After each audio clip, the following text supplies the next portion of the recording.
أعوذ بالله من الشيطان الرجيم بسم الله الرحمن الرحيم السلام عليكم ورحمة الله وبركاته إن الحمد لله نحمده ونستعينه ونستهديه ونستنصره ونؤمن به ونتوكل عليه ونعوذ بالله من شرور أنفسنا ومن سيئات أعمالنا من يهده الله فلا مضل له ومن يضلله فلا هادي له نشهد أن لا إله إلا الله ونشهد أن محمدا عبده ورسوله المبعوث رحمة للعالمين ليخرج البشرية جمعا من ظلمات الكفر والضلال إلى نور الإيمان والهدى وقد قال الله تعالى في محكم التنزيل يا أيها الذين آمنوا اتقوا الله حق تقاته ولا تموتن إلا وأنتم مسلمون وقال رسول الله صلى الله عليه وسلم اتق الله حيثما كنت وأتبعي سيئة الحسنة تمحوها وخالق الناس بخلق حسن أما بعد. Jemaah yang dirahmati Allah, bersyukur kepada Allah atas limpahan nikmat dan rahmatnya sehingga kita bisa berkumpul di majelis ini yang mudah-mudahan Allah Subhanahu wa taala rahmati dan berkahi kita, amin ya rabbal alamin. Salawat beserta salam tercurah kepada Nabi Muhammad sallallahu alaihi wasallam.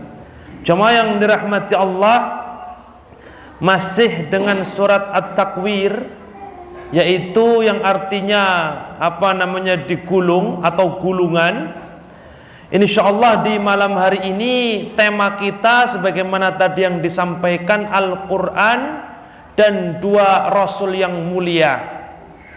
Ini membahas ayat 15 sampai terakhir berkaitan dengan Al-Quran yang diturunkan oleh Allah kepada Rasulnya, yaitu Muhammad, melalui Rasulnya dari golongan malaikat yaitu Jibril.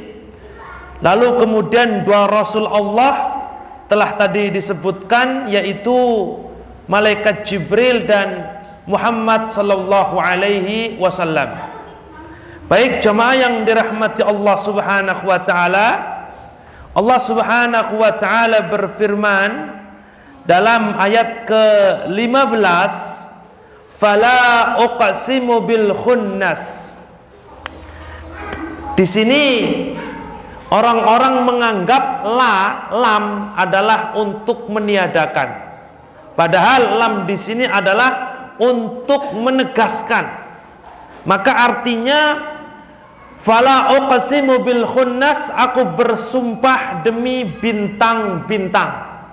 Aku bersumpah demi bintang-bintang. Jadi di sini Allah Subhanahu wa taala bersumpah dengan makhluk-makhluknya yang besar untuk memberikan bukti setelahnya, yaitu akan kebenaran Al-Quran.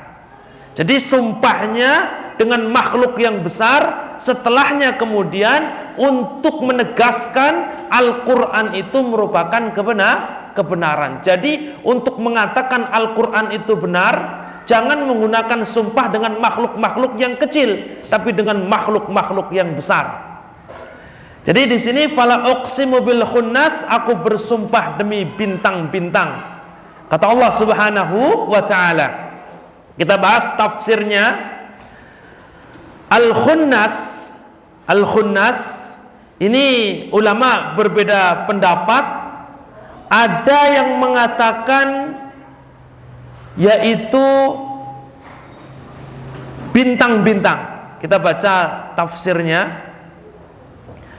Rawal Muslim, Imam Muslim meriwayatkan fi sahihihi wan Nasa'i, dan Imam An-Nasa'i fi tafsirihi inda hadhil ayah dalam ayat fala uqsimu bil khunnas, yaitu an Amr bin Huraid, dari Amr bin Huraid beliau mengatakan sholaitu khalfan Nabi sallallahu alaihi wasallam as-subha, aku pernah sholat di belakang Rasul sallallahu alaihi wasallam sholat subuh.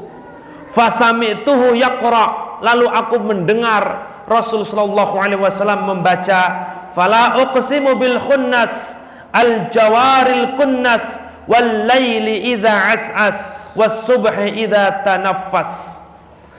Ini berarti merupakan salah satu surat yang dibaca oleh Rasul di waktu subuh. Maka sahabat menandai Rasul membaca dengan mendengarkan suaranya. Berbeda kalau sholat duhur dan sholat asar. Sahabat sering meriwayatkan, dari mana kalian tahu kalau Rasul membaca bacaan dalam sholat duhur dan asar? Lalu sahabat mengatakan, kami melihat jenggot Rasul bergerak. Maknanya kalau dilihat dari belakang, nggak mungkin sahabat itu terus ke depan lihat Rasul. Tapi dilihat dari belakang, bagaimana? Jenggot Rasul panjang, jadi gerak-gerak terlihat bagaimana Rasul SAW membaca. Bahkan ada sebagian sahabat yang mendengar bacaan Rasul SAW ketika sholat duhur dan asar, terdengar bacaannya. Maka sebagian ulama, bahkan mayoritas ulama, memberikan syarat untuk membaca bacaan yang sifatnya rukun. Apa itu jamaah yang sifatnya rukun? Al-Fatihah. Ini sifatnya rukun, minimal ayyusmi'a nafsahu, dirinya dengar. Jadi membaca dirinya dengar. Alhamdulillahirabbil alamin arrahmanir rahim. Setidaknya dirinya dengar. Ini untuk sholat yang sirriyah atau sholat yang dia harus membaca Al-Fatihah. Baik imam sholat sendiri atau makmum, ya, ketika bermakmum di sholat sirriyah atau makmum ketika bermakmum sholat jahriyah di rakaat ketiga dan keempat. Menurut siapa? Menurut madhab Hanafi, madhab Syafi'i, madhab Ahmad mengatakan dikeraskan setidaknya dirinya dengar. Tetapi ada yang kemudian memberikan rukhsah, keringanan, yaitu madhab Malik, dan ini diambil pilih oleh Syekhul Islam Ibnu Taimiyah. Dalam madhab Malik setidaknya qomat kamit mulutnya, setidaknya bergerak mulutnya, tidak diam. Terus ruku, sujud, ruku, iktidal, sujud, duduk, sujud, berdiri, seterusnya. Diam, tidak diam, tapi setidaknya mulutnya bergerak. Ini rukhsah, ya, mungkin keringanan dari Imam Malik dan diikuti atau dipilih oleh Syekhul Islam Ibnu Taimiyah rahimahumullah taala. Jadi jemaah yang dirahmati Allah Subhanahu wa taala, maka kalau tidak menimbulkan taswis, yaitu mengganggu saudaranya, afdol dikeraskan. Walaupun kita sholat sendiri, setidaknya kita mendengar. Dikeraskan itu bukan sholatnya di sini belakang mendengar, setidaknya diri kita dengar. Ini untuk yang rukun. Takbiratul ihram, Al-Fatihah, ya, ini rukun. Dan bismillah itu juga kemudian dilafalkan menurut 3 mazhab, kecuali Imam Malik mengatakan bismillah bukan berasal atau bukan merupakan ayat dari surat Al-Fatihah. Jemaah yang dirahmati Allah, kembali kepada pembahasan. Jadi Amr bin Huraid, beliau sholat di belakang Nabi dan mendengar Nabi membaca fala uqsimu bil khunnas al jawaril kunnas wal laili idza as'as was subhi idza tanaffas, di waktu subuh. Ibnu Jarir, dan Ibnu Jarir meriwayatkan dari Khalid bin Ar'arah, sami'tu Aliyya, aku pernah mendengar Ali, su'ila an fala uqsimu bil khunnas al jawaril kunnas, pernah ditanya tentang fala uqsimu bil khunnas al-jawaril kunnas faqala, maka Ali mengatakan hiyan nujum tahonnasu bin nahari wa takannasu bil laili, yaitu adalah bintang yang keluar di malam hari, yang bersembunyi di siang hari dan keluar di malam hari. An-nujum menurut siapa? Ali bin Abi Thalib. Jamaah yang dirahmati Allah Subhanahu wa taala, maka pendapat yang kuat al-khunnas yaitu an-nujum atau bintang-bintang. Al-jawaril kunnas yang beredar dan terbenam. Al-jawaril kunnas yang beredar dan terbenam. Jadi ini menunjukkan atau membuktikan bahwasanya bintang itu beredar di garis edarnya. Dia muncul dan terbenam. Muncul tadi di malam hari, khunnas, dan terbenam di siang hari. Jamaah yang dirahmati Allah Subhanahu wa taala, kita baca menurut Syekh Muhammad bin Shalih Al-Utsaimin, al-jawar asluha jawari. Al-jawar, bisa nanti jamaah lihat, al-jawar itu al-jawaril kunnas, tidak ada yaknya. Saya ulangi lagi, al-jawaril kunnas, ro setelah ro langsung alif dan lam, tidak ada yaknya. Beliau mengatakan wa asluha, asal kalimat al-jawar yaitu al-jawariyu, ada yaknya, setelah ro ada yaknya. Lakin khudifat ya litakhfif, tetapi yaknya dihilangkan untuk mempermudah di dalam membaca. Kadang-kadang orang Arab begitu, misalkan kalimat apakah, alif atau hamzah panjang, itu ketika bertemu dengan hamzah tapi dipanjangkan, hanya dihilangkan, cukup satu saja tapi dipanjangkan. Maka kita tidak boleh mengucapkan takbir Allahu Akbar, artinya apakah Allah maha besar, karena alifnya dipanjangkan. Yang benar adalah Allah langsung, tidak Allahu Akbar. Maknanya apa? Apakah Allah maha besar? Bertanya. Padahal Allahu Akbar dengan pasti, dengan tegas mengatakan Allah maha besar, tidak ada apakah. Nah ini uslub dalam bahasa Arab terkadang demikian, dihilangkan huruf-huruf tertentu untuk memudahkan litakhfif. Jamaah yang dirahmati Allah Subhanahu wa taala, al-kunnas taknas. Apa taknas? Yang dia itu kemudian hilang. Tadkhulu fi mahibiha, yang dia masuk ke tempat terbenamnya. Fa aqsamallah bihadihin nujum, maka Allah bersumpah dengan bintang-bintang ini, kata beliau. Summa aqsama bil laili wan nahar, kemudian bersumpah dengan malam dan siang. Faqala wal laili idza as'as was subhi idza tanaffas.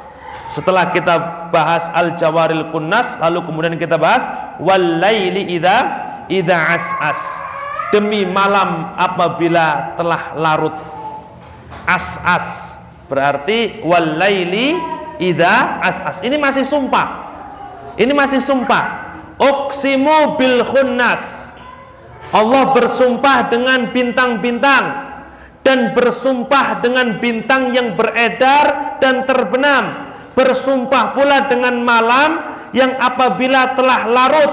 Was-subhi idza tanaffas, subhi harokatnya apa? Subhi harokatnya kasroh. Maka kalau harokat kasroh mengikuti hukum sebelumnya. Was-subhi kasroh, sebelumnya wal laili kasroh. Ini dimulai dari apa? Uqsimu bil khunnas, khunnasi, si kasroh. Terus kemudian al-jawari kasrah, al-kunnasi kasrah, al-laili kasrah, as-subhi kasrah. Maka ini semuanya hukumnya mengikuti uqsimu. Ya, aku bersumpah dengan Allah, yang bersumpah dengan apa? Makhluk-makhluk ini. Ini khusus untuk Allah. Kalau kita tidak boleh. Demi langit dan bumi. Tidak boleh. Syirik kecil. Kalau hanya sekedar perkataan, tapi kalau meyakini langit dan bumi itu sama seperti Allah, maka ini syirik besar. Jadi sumpah ini khusus untuk Allah diperbolehkan karena Allah Subhanahu wa taala yang menciptakan kita, yang membuat syariat, terserah Allah. Tetapi untuk makhluknya tidak diperbolehkan. Kembali kepada pembahasan wal laili idza as'as, dan malam apabila telah larut. Kita baca menurut Ibnu Katsir rahimahullah taala fihi qaulan. Pembahasan as'as ada dua pendapat.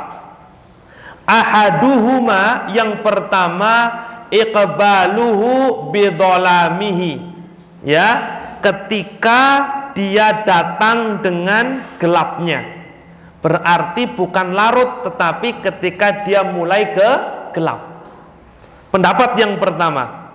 Wa qala Mujahid azlama, dan Mujahid mengatakan yaitu azlama, ketika mulai gelap. Makanya malam itu ada dibagi tiga. Malam itu dibagi tiga. Oleh karenanya di dalam hadis Allah turun ke langit dunia di sepertiga malam terakhir, kan begitu? Di sepertiga malam terakhir. Sepertiga malam pertama, sepertiga malam kedua, sepertiga malam terakhir. Dan sepertiga malam pertama ini masih cerah, waktunya orang beraktivitas. Kami ulangi lagi, sepertiga malam pertama waktunya orang beraktivitas. Kalau aktivitas belum selesai di sepertiga malam pertama, yaitu apa? Adanya sholat maghrib dan sholat isya.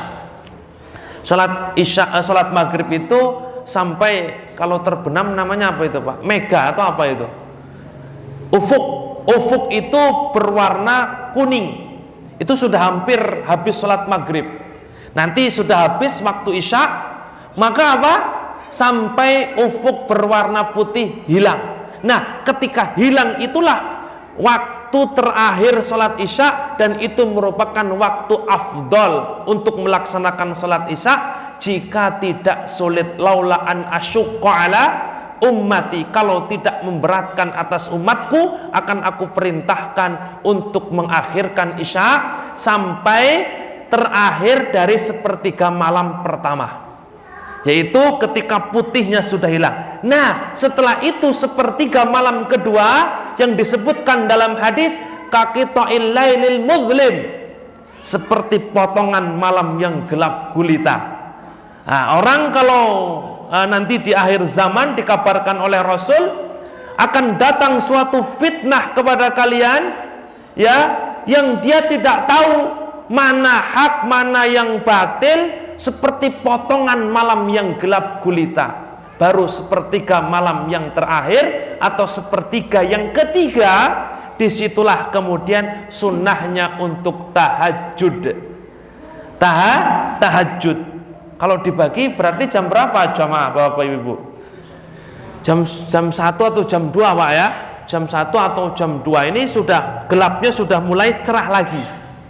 Gelapnya setelah gelap malam gelap gulita cerah lagi. Kalau di Bandar Lampung sulit, lampu semua, kan begitu, terang semua. Ini untuk tempat yang seperti di zaman Rasul tidak ada penerangan, maka kita bisa tahu ini mana gelap gulita, malam sepertiga malam kedua dan sepertiga malam terakhir, yaitu untuk sholat tahajud. Baik, kembali kepada pembahasan malam apabila adlama, sudah mulai gelap menurut Imam Mujahid. Wa qala Sa'id bin Jubair, dan Sa'id bin Jubair mengatakan idza nasya'a, apabila telah berkembang. Jadi mulai gelap juga ini maknanya. Wa qala Al-Hasanul Basri, dan Al-Hasan Al-Basri mengatakan idza ghasyian nasa, jika telah menutup manusia. Ini masih tadi. Jadi pendapat Mujahid, pendapat Sa'id bin Jubair, pendapat Al-Hasan Al-Basri masih semakna. Mujahid mengatakan mulai gelap, Sa'id bin Jubair mengatakan nasya'a, mulai gelap, berkembang menjadi gelap. Al-Hasan Al-Basri idza ghasyian nasa, jika telah menutup manusia. Maknanya apa? Orang jalan sudah tidak kelihatan.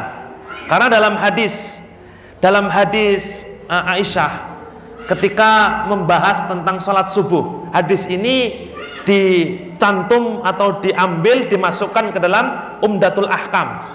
Insya Allah kita pernah sering mendengar kitab Umdatul Ahkam, kitab hadis. Ada beberapa syarah, diantaranya Taysirul Alam. Di situ dikatakan kita sholat subuh itu, kata salah satu istrinya Rasul, sholat subuh dan hadirnya wanita. Jadi wanita sholat subuh pada waktu itu hadir, dan kita tahu itu wanita tapi nggak ngerti siapa namanya.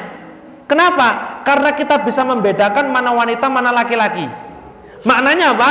Sholat subuh pada saat itu sudah mulai terang, sudah ada bayangan manusia, walaupun mukanya belum jelas. Tapi kalau potongan malam yang kedua ini sudah gelap, tidak terlihat mana manusia, jalan ternyata mentok tembok depannya. Tapi kalau yang ketiga sudah kelihatan remang-remang, bahasanya mungkin. Ini remang-remang jangan dimaknai yang di sana. Remang-remang yang dia ada cahaya tapi tidak jelas siapa fulana, siapa fulan, tapi sekali lagi bisa diidentifikasi ini laki-laki, ini perempuan. Ini salat subuh di zaman Rasulullah. Maka kembali kepada tadi pendapat siapa? Al-Hasan Al-Basri, idza ghasyian nasa, jika malam sudah sudah menutup manusia, tidak kelihatan mana manusia mana hewan.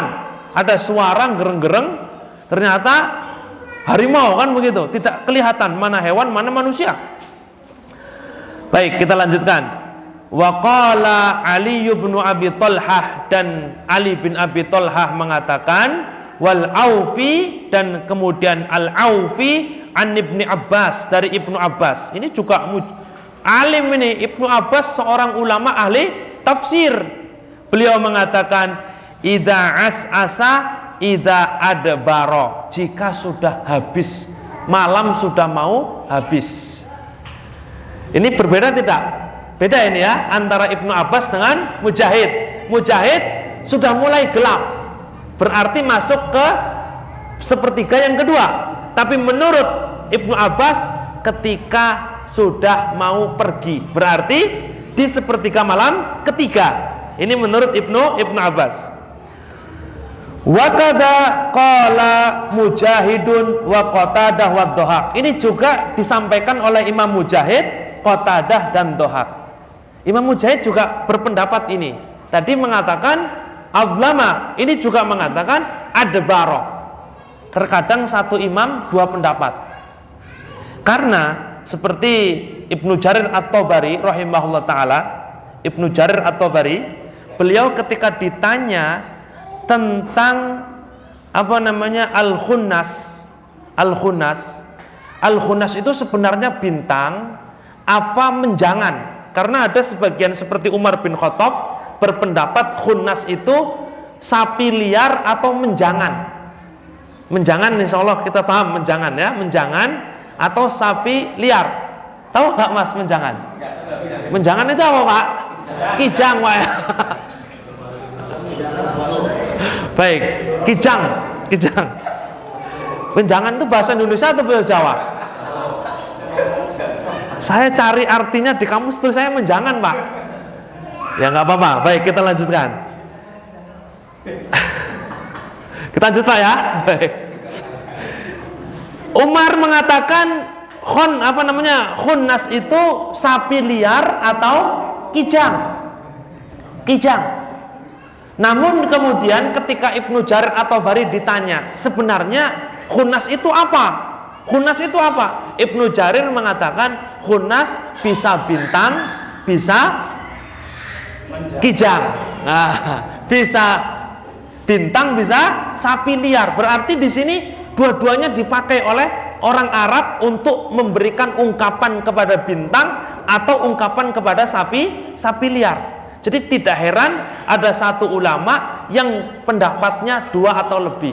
Karena terkadang satu kata dalam bahasa Arab digunakan untuk mengungkap hal-hal yang banyak. Maka kemudian diambil semua pendapat-pendapat itu.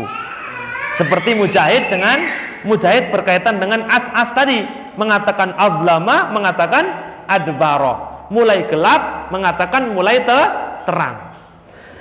Jemaah yang dirahmati Allah Subhanahu wa taala, begitu pula Zaid bin Aslam wa ibnuhu, dan anaknya yang bernama Abdurrahman mengatakan idza as'as idza dhahaba wa tawalla, jika telah pergi dan bertolak, maknanya sudah mulai terang. Jemaah yang dirahmati Allah Subhanahu wa taala, ini berkaitan dengan malam yang apabila telah larut. Berarti kalau kita lihat terjemahan kita yang ada di tangan kita ini, di situ apa Mas? Telah larut ya? Hampir habis. Berarti berpatokan dengan pendapatnya Ibnu Abbas. Mungkin ini pendapat yang kuat menurut terjemahan kita, yaitu adbaro. Kalau ada yang menerjemahkan apabila malam telah gelap, kira-kira sesat nggak terjemahan ini? Ya, karena berpatokan kepada tafsir juga kan begitu. Makanya ada kitab tafsir namanya At-Tafsir Al-Muyassar. At-Tafsir Al-Muyassar. Kenapa dibuat tafsir Muyassar? Itu untuk menjadi pedoman bagi orang-orang atau daerah-daerah yang tidak menggunakan bahasa Arab. Ketika Al-Quran diterjemahkan ke bahasa-bahasa mereka, pedomannya tafsir Muyassar, agar tidak nyasar, agar tidak salah. Sehingga pedoman itu mengambil pendapat yang kuat menurut kumpulan para ulama, lalu kemudian terjemahnya berpatokan kepada tafsir tersebut. Jemaah yang dirahmati Allah Subhanahu wa taala, wal-laili idza as'as was-subhi idza tanaffas, dan demi subuh apabila fajar telah menyingsing. Nah ini artinya demi subuh yang apabila fajar telah menyingsing. Wa qauluhu ta'ala, dan Ibnu Katsir mengatakan was-subhi idza tanaffas. Qala ad-Dhahak mengatakan idza tala'a, jika subuh telah terbit. Qala Qatada idza adha'a wa aqbala, jika subuh telah bercahaya dan telah datang. Jadi Qatadah dengan ad-Dhahak tidak bertentangan untuk memaknai tanaffas. Jemaah yang dirahmati Allah Subhanahu wa taala,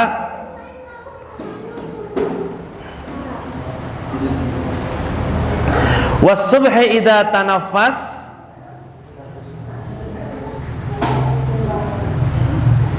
di sini Ibnu Utsaimin rahimahullah mengatakan tentang wal-laili idza as'as was-subhi idza tanaffas, yakni aqbala wa qila ma'nau adbara.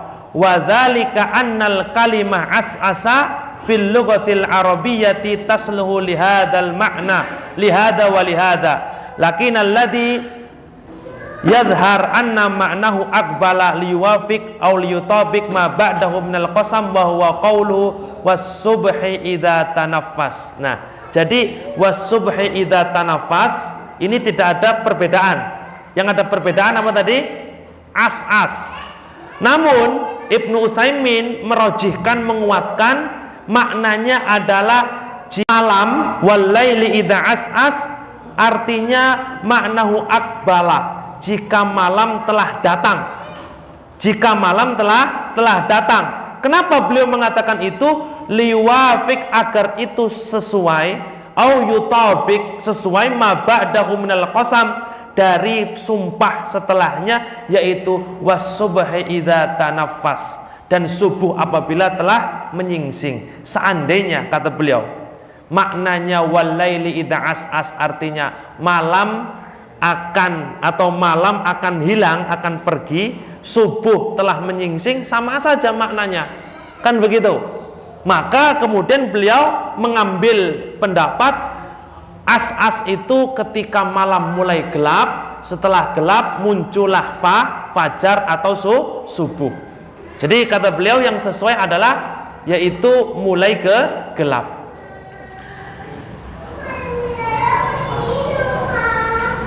Jemaah yang dirahmati Allah, innahu, lalu kemudian setelah Allah subhanahu wa ta'ala bersumpah dengan benda-benda yang besar, makhluk Allah yang besar, Allah tegaskan innahu laqaulu rasulin karim, sesungguhnya itu benar-benar perkataan Rasul yang mulia. Maka ini menegaskan Al-Quran ya, yang benar-benar turun di bawah malaikat Jibril dan bukan dari hasil kegilaan, bukan dari hasil kegilaan. Maka ada sebuah tema dikatakan Al-Quran nazala bihi Jibril, Al-Quran itu turun di bawah malaikat Jibril, walaysa min natijatil junun, dan bukan dari hasil kegilaan. Makanya orang gila dianggap anggapan kepada orang gila di masa jahiliyah dengan sekarang agak-agak mirip.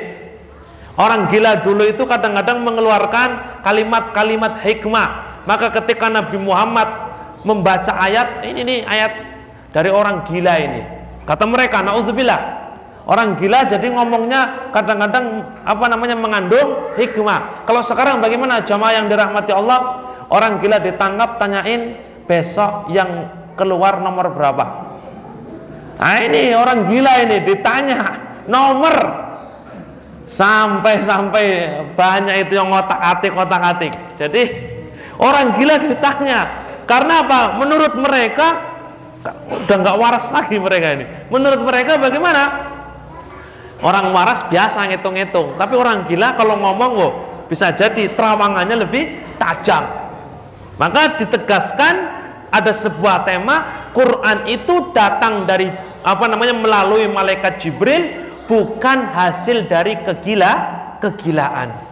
Maka Allah tegaskan innahu laqaulu rasulin karim, yakni inna hadzal Quran, sesungguhnya Al-Quran ini la tablighu rasulin karim, yaitu yang disampaikan dari Rasul yang mulia. Siapa Rasul mulia dalam ayat ini? Yaitu Jibril malakin syarifin, malaikat yang syarif ya, wa husnil khuluq, dan memiliki tampilan yang baik, bahiyul mangdhar, dilihat enak. Ini malaikat Jibril. Malaikat Jibril itu malaikat yang mulia, syarif, akhlaknya atau penciptaannya baik dan enak untuk dipandang. Qala Ibnu Abbas, dan Ibnu Abbas mengatakan berkaitan dengan sifat malaikat Jibril, dzi quwwatin, memiliki kekuatan, sebagaimana Allah berfirman dalam surat An-Najm, allamahu syadidul quwa, yang telah mengajarkan kepada Nabi Muhammad malaikat yang kekuatannya sangat besar. Dzu mirrah, yang memiliki akal yang cerdas, fastawa, dan menampakkan wujud aslinya. Jemaah yang dirahmati Allah subhanahu wa ta'ala, sehingga ketika kita faham ini merupakan Al-Quran, merupakan mukjizat yang Allah turunkan kepada nabinya Nabi Muhammad sallallahu alaihi wasallam, kepada Rasul mulia yang dibawa oleh malaikat yang mulia. Jibril itu bukan malaikat biasa. Jibril bukan malaikat biasa.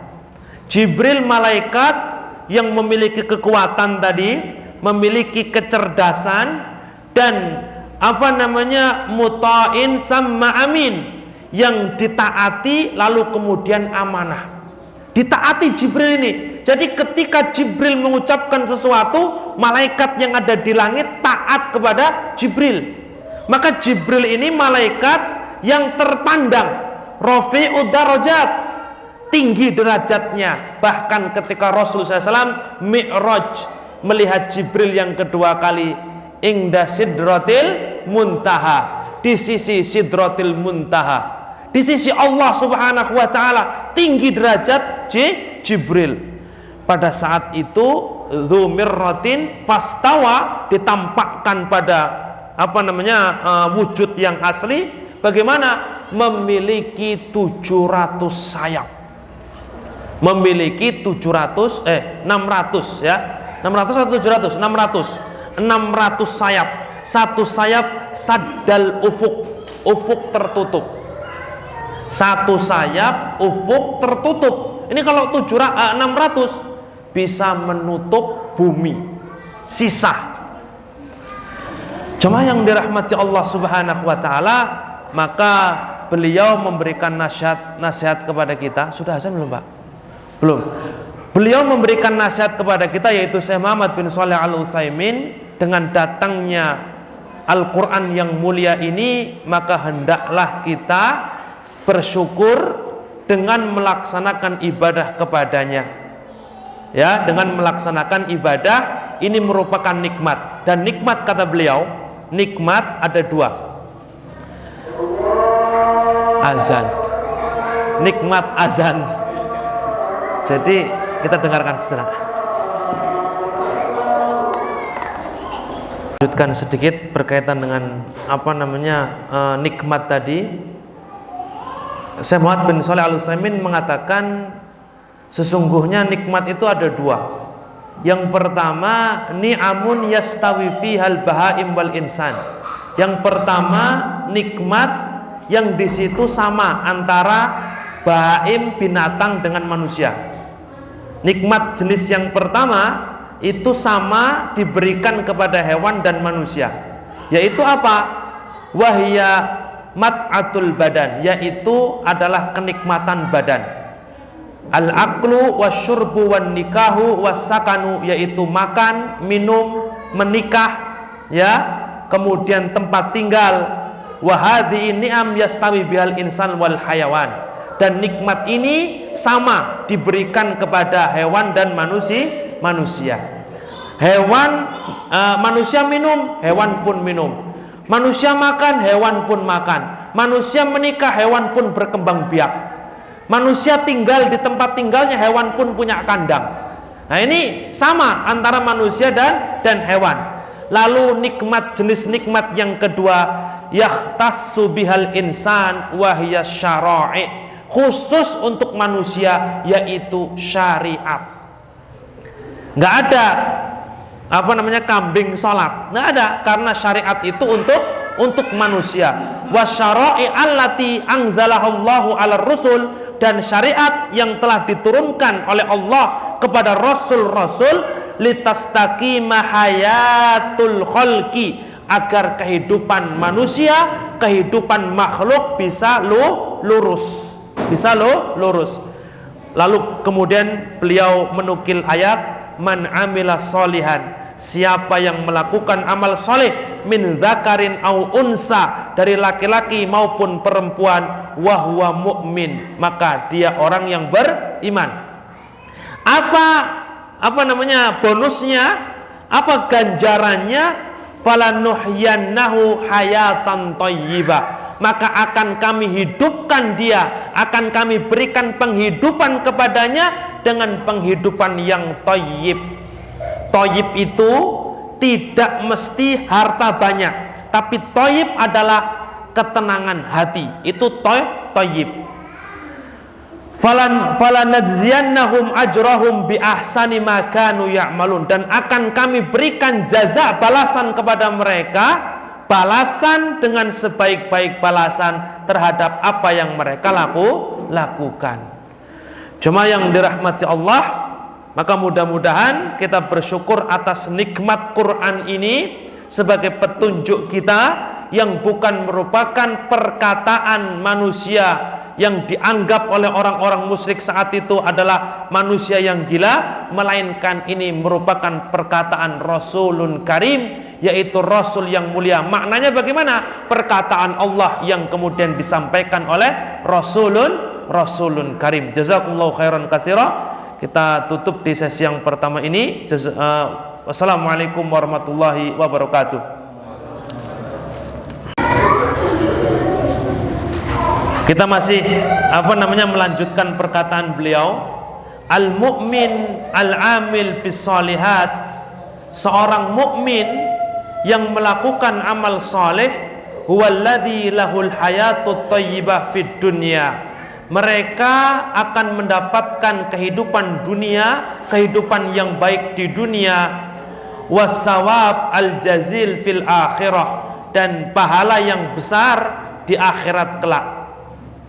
Wallahi, kata beliau, demi Allah, jika engkau lihat al-muluka wa abna al-muluk, raja dan anak-anak raja, kata Syekh Muhammad bin Shalih Al-Utsaimin, jika engkau lihat raja dan anak-anak raja, wal wuzara wa abna al wuzara, menteri dan anak-anaknya menteri, wal umara wa abna al umara, para pemimpin dan anak-anaknya pemimpin, wal aghniya wa abna al aghniya, orang-orang kaya dan anak-anaknya orang kaya.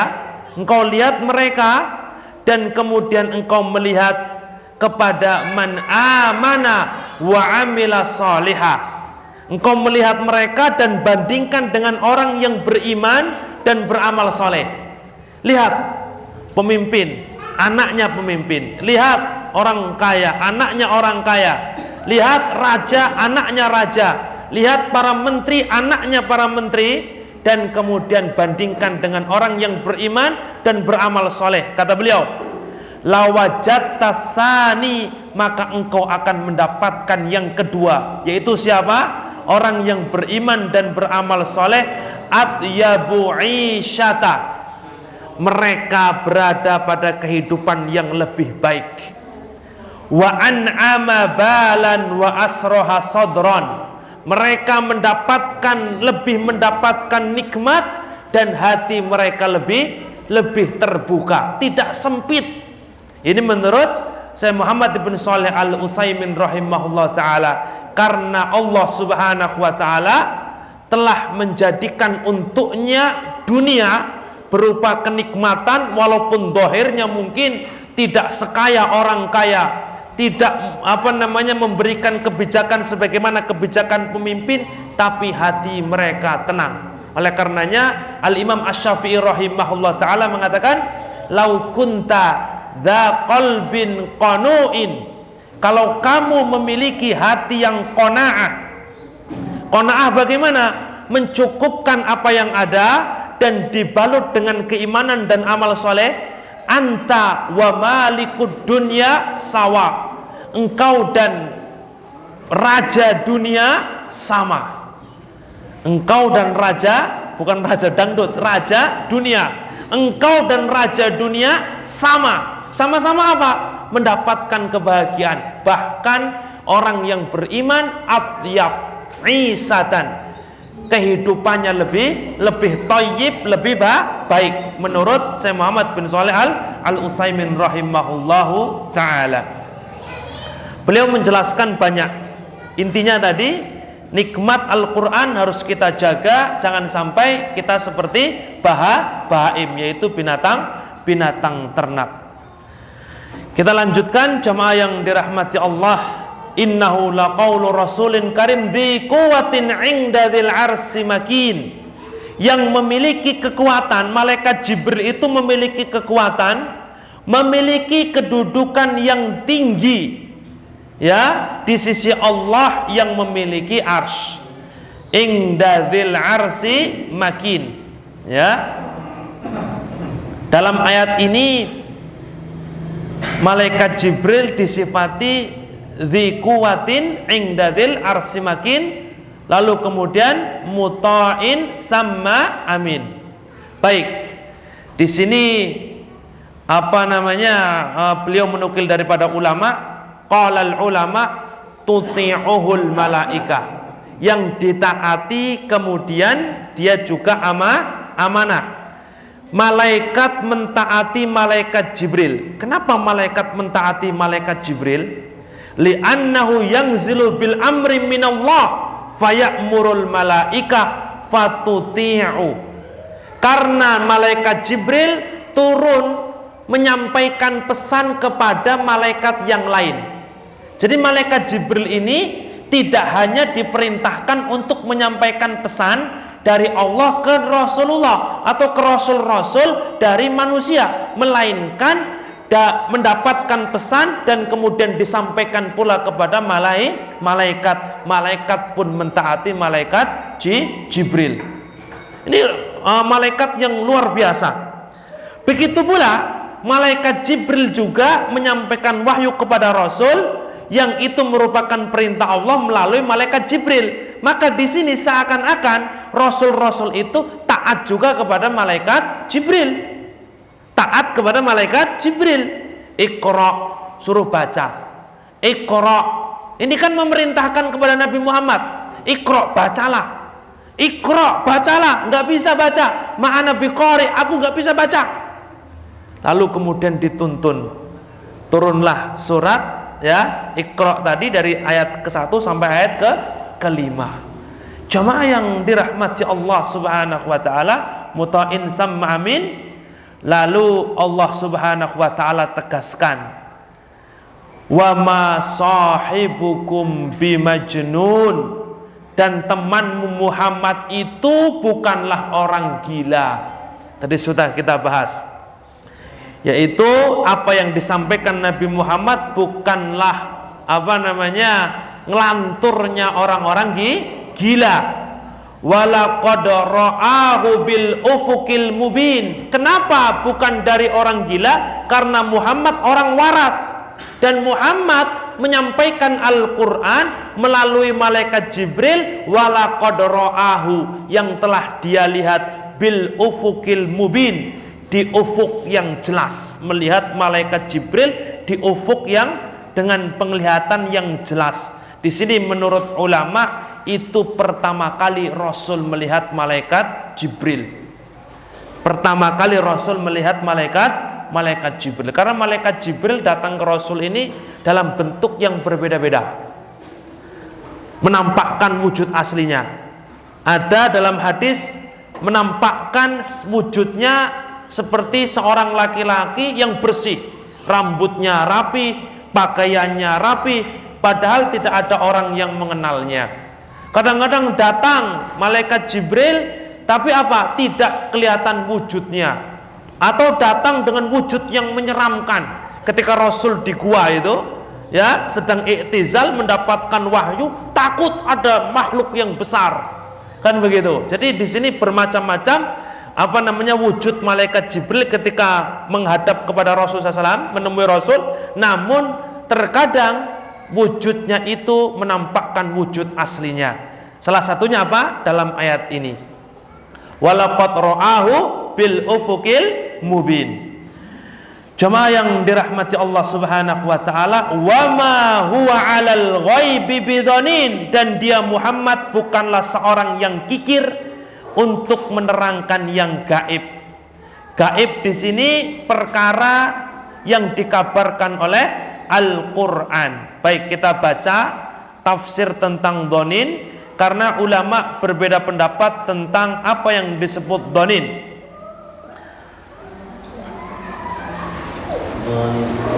Baik, wa qauluhu ta'ala, dan Allah Subhanahu wa taala berfirman menurut Ibnu Katsir, wa ma huwa 'alal ghaibi bidhanin, ay wa ma Muhammadun 'ala ma anzalallahu ilaihi bidhaninin, ay muttahamin. Muttaham itu yang diragukan. Orang datang bawa kabar tapi meragukan kabarnya ini. Ada orang membawa kabar, ini orang sering berdusta. Ini orang majnun, tadi dikatakan orang musyrik kan mengatakan ini majnun, orang nggak waras kok dipercaya, kan begitu. Nah ini muttaham, bukanlah orang yang diragukan. Dalam pendapat yang lain dikatakan, ada yang mengatakan yaitu al-bakhil, pelit. Maknanya Muhammad itu tidaklah pelit untuk menyampaikan isi Al-Quran, tidak menyembunyikan. Muhammad itu menyampaikan seluruhnya. Maka ketika di haji wada, Rasul menyampaikan kepada para sahabatnya, ala hal balagtu, ketahuilah apakah aku telah menyampaikan, hal balagtu, apakah aku telah menyampaikan seluruhnya. Lalu kemudian mereka mengatakan bala, dan mereka menjadi saksi Rasulullah SAW telah menyampaikan seluruh syariat Islam. Ketika kemudian itu disampaikan oleh Rasul, lalu kemudian turun ayat idza jaa nasrullahi wal fath. Orang-orang ada di antara Ibnu Abbas ini bersedih. Ibnu Abbas, kenapa? Idza jaa nasrullahi wal fath wa ra'aitan nasa yadkhuluna fi dinillahi afwaja. Orang manusia masuk ke agama Allah berbondong-bondong. Kenapa kok bisa begitu? Orang yang melihat secara tekstual, oh maknanya ini Islam sudah kuat. Orang masuk Islam berbondong-bondong. Kalau kemudian kita ditolong oleh Allah, kita diperintahkan untuk bersyukur dan bertakbir. Tapi Ibnu Abbas tidak melihat apa yang tidak terlihat atau melihat yang tersirat, yaitu apa? Ini tanda Rasul dekat ajalnya. Kenapa? Karena kalau sudah semua disampaikan, bahasa mudahnya, untuk apa Rasul hidup? Kalau sudah semua disampaikan, untuk apa Rasul hidup? Maka ketika sudah disampaikan semuanya, sahabat bersedih. Ini sudah tanda-tanda dekatnya kematian Rasul Shallallahu Alaihi Wasallam. Haji wada tahun berapa jemaah dulu? Tahun ke-6 atau tahun ke-8? Setelah itu tahun ke-10 Rasulullah SAW meninggal dunia, kan begitu? Nah ini nggak lama setelah itu, beberapa tahun Rasulullah SAW meninggal dunia. Jemaah yang dirahmati Allah Subhanahu Wa Taala. Jadi dhanin artinya apa? Ada yang mengatakan muttaham, ada yang mengatakan bakhil. Kita lanjutkan. Wa ma huwa biqauli syaitanir rajim, dan Al-Qur'an bukanlah perkataan setan yang terkutuk. Ini juga menjelaskan kepada orang-orang musyrik, Muhammad itu Rasulullah SAW itu bukanlah seorang dukun yang dapat wangsit dari setan. Karena saat itu ilmu sihir luar biasa. Ilmu sihir juga banyak pada saat itu. Maka ketika Rasul SAW itu diutus, jadi ruju malis syayatin, bintang itu menjadi pelempar untuk setan. Sebelum Rasul banyak jin yang mencuri kabar dari langit. Maka banyak kemudian yang dilempar, banyak meteor. Di masa Rasul nggak ada. Setelah Rasul berkurang. Maka ketika kita melihat ada meteor jatuh, bisa jadi itu malaikat yang melempar jin sedang mencuri kabar dari langit. Pondong-pondongan mungkin kayak naik panjat pinang, nyampe atas, sudah mau nyampe atas dilempar sama malaikat, ambruk lagi, nyampe atas lempar sama malaikat, ambruk lagi. Dah, daripada kita lama-lama ngomong aja ke dukun begini, walaupun kita nggak dengar, dukun percaya. Maka itulah kemudian ada sebuah ungkapan, setan atau dukun itu jujurnya 1, bohongnya 1000, dan yang dipercaya oleh pengikutnya yang 1 ini yang masalah. Oh bener dia, buktinya begini, padahal bohongnya 1000. Kembali kepada pembahasan, fa aina tadhhabun, maka kemanakah kamu akan pergi? Sudah dipaparkan ini Al-Quran, kamu mau mengambil petunjuk yang mana? Fa aina tadhhabun in huwa illa dzikrul lil alamin, itu tidak lain adalah peringatan bagi seluruh alam. Jadi Al-Quran itu merupakan peringatan bagi seluruh alam. Kenapa? Karena manusia ketika baik, hewan pun akan merasakan senang.